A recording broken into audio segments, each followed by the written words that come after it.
नमस्कार मित्रों, exam booster class में आपका स्वागत है। विक्रम एकेडमी से बोल रहा हूं। लिहाजा एग्ज़ाम बूस्टर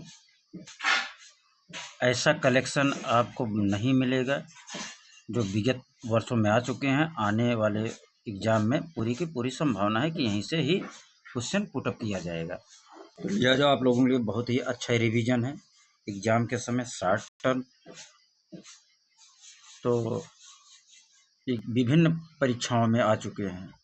यूजीसी में हुआ, उत्तराखंड में हुआ या बीपीएससी में हुआ, सब मतलब आप देखेंगे कि इसमें बहुत सारे जगह से आ चुके हैं। उन सब का कलेक्शन है, इसमें तो नहीं है। इसमें टीजीटी पीजीटी यूजीसी का है। बाकी अदर जो भी हम पिछला पढ़ा चुके हैं, आप देखेंगे यूके उत्तराखंड में सब जगह जो आए हुए प्रश्न सब शामिल किया गया है। तो आज का जो है मध्यकालीन कला है। किसका है ये? यूरोपीय मध्यकालीन कला है। तो इसकी चर्चा हम लोग कर लेते हैं। अब बहुत छोटा क्लास है और इसके साथ एक हम साइड में लेकर चलते हैं, छोटा सा टॉपिक उठाएंगे लास्ट में। तो आइए मित्रों देखें, इसको थोड़ा सा बड़ा कर दें जिससे आप लोगों को समझ में आए। तो प्रारंभिक गोथिक मोज़ेक कला में टीसी रेई क्या है? छोटे रंगीन घन। प्रारंभिक गोथिक मोज़ेक कला में टीसी रेई क्या है? छोटे रंगीन घन। Lives of most excellent painters sculpture and architect के लेखक कौन है? Giorgio Vasari. Lives of most excellent painters sculpture and architect के लेखक कौन है? जॉर्जियो वासारी। इटली की चित्रकला के पिता कौन थे? सिमाबुए। इटली के चित्रकला के पिता कौन थे? सिमाबुए। वास्तुकला का सही क्रम मिलाना है, मिलान करने वाला आता है मित्रों। तो इसको देख लीजिए, ऐसे याद करिए, आएगा नहीं टीजीटी में। The Parthenon, the Colosseum, the cathedral of Notre Dame, Sistine Chapel. आगे चलिए। वह काल जिसमें आंतरिक एवं बाह्य सज्जा एक साथ करने का विचार किया गया है, तो गोथिक काल। वह काल जिसमें आंतरिक एवं बाह्य सज्जा एक साथ करने का विचार किया गया था, कौन सा काल था? गोथिक काल में। गोथिक कला के विकास में प्रमुख कारक था कलाकारों के समूह, धर्म, नवीन चेतना। गोथिक कला के विकास में प्रमुख कारक था कलाकारों के समूह, धर्म, नवीन चेतना। ठीक। चौथी शताब्दी ईसा पूर्व का मूर्तिकार नहीं है, फिडियास। चौथी शताब्दी ईसा पूर्व का मूर्तिकार नहीं है, फिडियास।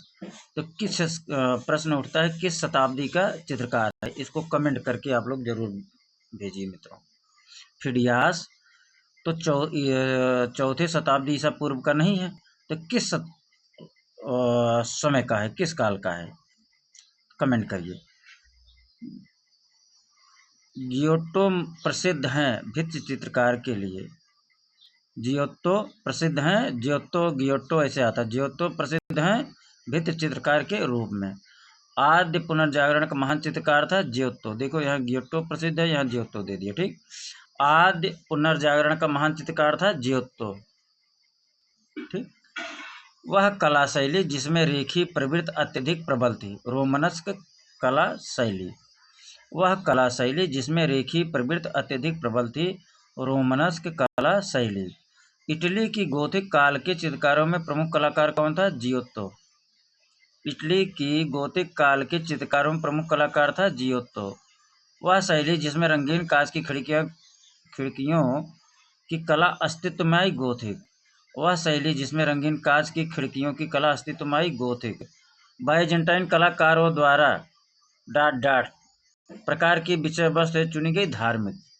बाइजेंटाइन कलाकारों द्वारा धार्मिक प्रकार की विषय वस्तु चुनी गई। ठीक।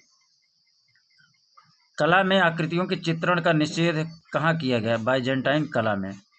कला में आकृतियों के चित्रण का निषेध कहाँ किया गया? बाइजेंटाइन कला में। गोथिक कला मुख्यतः है स्थापत्य कला। गोथिक कला मुख्यतः है स्थापत्य कला। गोथिक शैली का आरंभ कहाँ हुआ था? फ्रांस से। गोथिक शैली का आरंभ कहाँ हुआ था? फ्रांस से। रंगीन कांच की खिड़कियों में प्रयोग होता है ऑक्साइड रंग। रंगीन कांच की खिड़कियों में प्रयोग होता है ऑक्साइड रंग। कांच के रंगीन टुकड़ों की चित्रकारी प्राप्त होती है बाइजेंटाइन कला में। कांच के रंगीन टुकड़ों की चित्रकारी प्राप्त होती है बाइजेंटाइन कला में। रंगीन कांच की खिड़कियों का प्रयोग हुआ ईसाई कला में। रंगीन कांच की खिड़कियों का प्रयोग हुआ ईसाई कला में। नुकीले मेहराब वाले भवनों का निर्माण हुआ गोथिक युग में। नुकीले मेहराब वाले भवनों का निर्माण हुआ गोथिक युग में। मणिकुट्टिम पद्धति में प्रयोग किया जाता संगमरमर। मणिकुट्टिम पद्धति में प्रयोग किया जाता संगमरमर। रंगीन कांच की खिड़कियां संबंधित है गोथिक कला से। रंगीन कांच की खिड़कियां संबंधित हैं गोथिक कला से। मोजाइक कला संबंधित है बाइजेंटाइन कला से। मोजाइक कला संबंधित है बाइजेंटाइन कला से। बाइजेंटाइन शैली की देन है मणिकुट्टम। बाइजेंटाइन शैली की देन है मणिकुट्टम। बाइजेंटाइन कला में पीला रंग प्रतीत है स्वर्ग का। बाइजेंटाइन कला में पीला रंग प्रतीक है स्वर्ग का। स्टैंड ग्लास विधा विकसित हुई थी गोथिक युग में। स्टैंड ग्लास विधा विकसित हुई थी गोथिक युग में। गोथिक कला के विकास में प्रमुख कारक थे जनमानस की आकांक्षाएं, नगरीकरण, धर्म गुरुओं का प्रभाव। गोथिक कला के विकास में प्रमुख कारक थे जनमानस की आकांक्षाएं, नगरीकरण, धर्म गुरुओं का प्रभाव। बाइजेंटाइन कला की विशेषता है मोज़ेक भित्तिचित्र। बाइजेंटाइन कला की विशेषता है मोज़ेक भित्तिचित्र। बाइजेंटाइन कला का प्रथम स्वर्णिम युग है सम्राट जस्टिनियन का। बाइजेंटाइन कला का प्रथम स्वर्णिम युग है सम्राट जस्टिनियन का। बाइजेंटाइन कला का सर्वश्रेष्ठ उदाहरण पाया जाता है सान विताले गिरजाघर में। बाइजेंटाइन कला का सर्वश्रेष्ठ उदाहरण पाया जाता है सान विताले गिरजाघर में। प्रथम चरण की बाइजेंटाइन कला पाई जाती है कंस्टेंटिनोपल में। प्रथम चरण की बाइजेंटाइन कला कहाँ पाई जाती है? कंस्टेंटिनोपल में। बाइजेंटाइन कला की श्रेष्ठ दूसरी बड़ी इमारत है हेगिया सोफिया गिरजाघर। बाइजेंटाइन कला की श्रेष्ठ दूसरी बड़ी इमारत है हेगिया सोफिया गिरजा। सेंट बसील का गिरजा है रोम में। सेंट बसील का गिरजाघर कहाँ है? रोम में। सेंट बसील का गिरजाघर कहाँ है? रोम में। बाइजेंटाइन कला का समय है 4वीं से 15वीं शताब्दी। बाइजेंटाइन कला का समय है 4वीं से 15वीं शताब्दी। वह शासक जिसने बाइजेंटाइन चित्रकला मूर्तिकला का बनाना रोक दिया था शार्लमेन। वह शासक जिसने बाइजेंटाइन चित्रकला और मूर्तिकला का बनना रोक दिया था शार्लमेन था। सर्वप्रथम बट्रेस का प्रयोग कहाँ हुआ? सेंट बसील गिरजाघर में। सर्वप्रथम बाट्रेस का प्रयोग कहाँ हुआ? सेंट बसील गिरजाघर में। बाट्रेस बराबर बसील गिरजाघर। बाट्रेस बराबर बसील गिरजाघर। गोथिक स्थापत्य शैली का प्रमुख निदर्शन है चार्टर्स कैथेड्रल। गोथिक स्थापत्य शैली का प्रमुख निदर्शन है चार्टर्स कैथेड्रल। गोथिक शैली के स्थापत्य का जन्म हुआ सेंट डेनिस गिरजाघर से। गोथिक शैली के स्थापत्य का जन्म हुआ सेंट डेनिस गिरजाघर से। अंतर्राष्ट्रीय गोथिक शैली का स्थापत्य पाया जाता है इंग्लैंड, जर्मनी और इटली में। अंतर्राष्ट्रीय गोथिक शैली का स्थापत्य पाया जाता है इंग्लैंड, जर्मनी और इटली में। गोथिक युग की मूर्तिकला का उच्चतम शास्त्रीय रूप पाया जाता है रेम्स गिरजाघर में। गोथिक युग की मूर्तिकला का उच्चतम शास्त्रीय रूप कहाँ पाया जाता है? रेम्स गिरजाघर में। गोथिक युग का चित्रकार है जिसके चित्रों ने पुनर्जागरण काल की चित्रकला को जन्म दिया, जियोत्तो। गोथिक युग का चित्रकार जिसके चित्रों ने पुनर्जागरण काल की चित्रकला को जन्म दिया, जियोत्तो। कला के पदों का सही कालक्रम क्या है? Aegean art, Gothic art, concrete art, art informal है। आर्ट इनफॉर्मल है। स्मारकों के कालक्रम के अनुसार सही क्रम क्या है?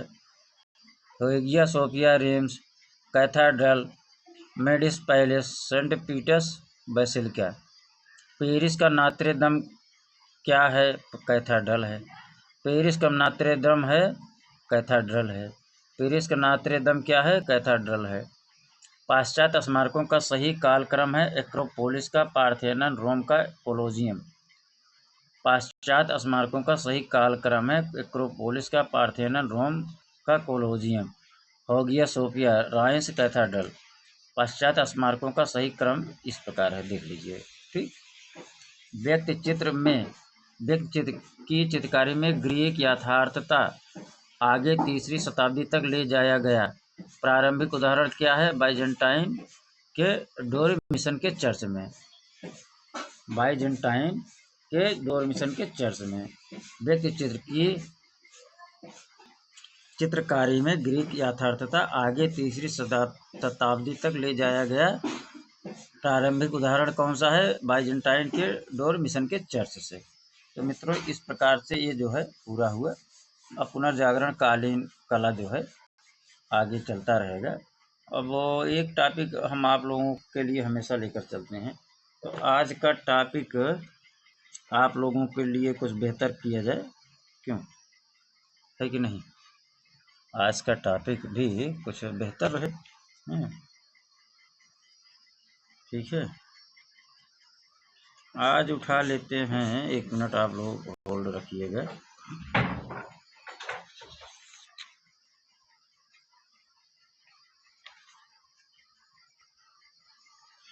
हमजा नामा से क्वेश्चन पुटअप होते हैं मित्रों। कहाँ से? हमजा नामा से।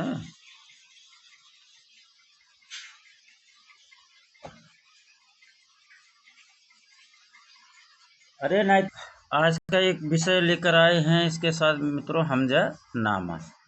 यहाँ से अक्सर प्रश्न उठता है, टीजीटी, पीजीटी, बहुत सारे एग्जाम में हमजा नामा पे आ जाता है।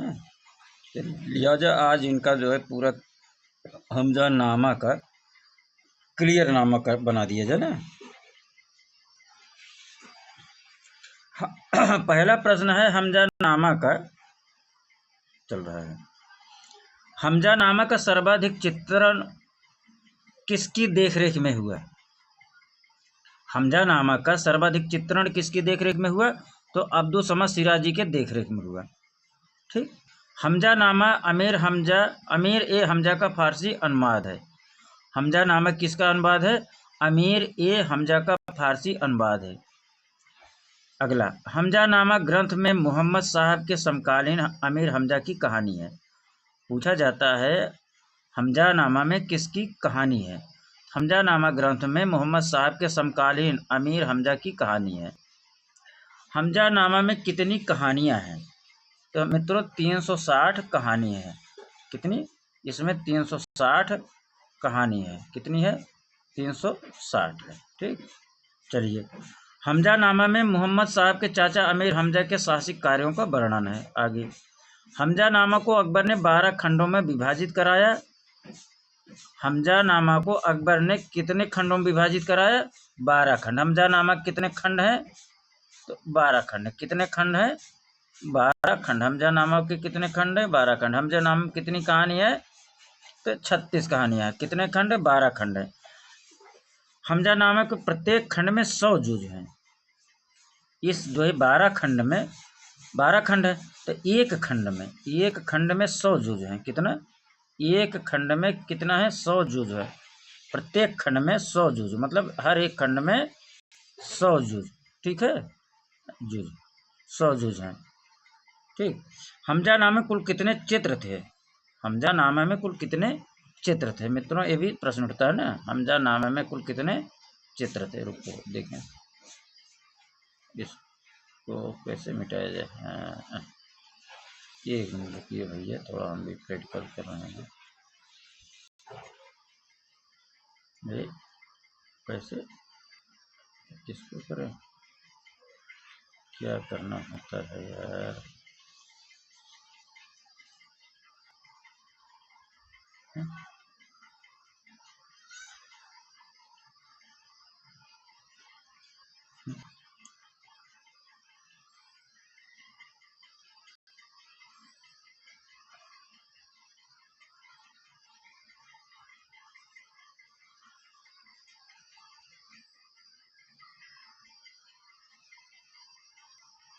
ठीक,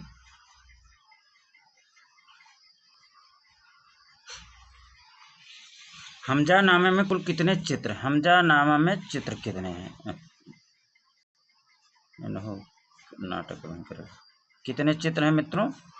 हमजा नामा में आता है प्रश्न कितने चित्र हैं? तो 2400 चित्र हैं। कितने हैं? 2400 चित्र। कितने हैं मित्रों? 2400 चित्र है। ठीक। हमजा नामा का फारसी अनुवाद अता-उल्लाह काज़वीनी ने किया था। हमजा नामा का फारसी अनुवाद किसने किया था? अता-उल्लाह काज़वीनी। ठीक, कितने किया था? अता-उल्लाह काज़वीनी।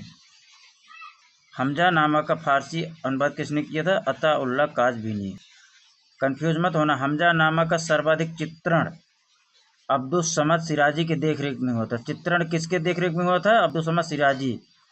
और हमजा नामा का फारसी अनुवाद किसने किया था? अताउल्लाह काजवीनी। हमजा नामे में कुल कितने चित्रकारों ने चित्रकारी किया था? तो 50 चित्रकार मिलकर किए थे। कितने? 50 चित्रकार मिलकर चित्रकारी किए थे। ठीक। हमजा नामा को कितने वर्षों में पूरा हुआ? तो 15 वर्ष में पूरा हुआ। कितना? 15 वर्ष में पूरा किया गया था। कितना? 15 वर्ष में। हमजा नामा के चित्रों पर किसका प्रभाव अधिक है? तो फारसी प्रभाव अधिक है। किसका प्रभाव? फारसी प्रभाव अधिक है। किसका प्रभाव हमजा नामा पर है? फारसी प्रभाव। हमजा नामा पर किसका प्रभाव अधिक है? फारसी प्रभाव। ठीक।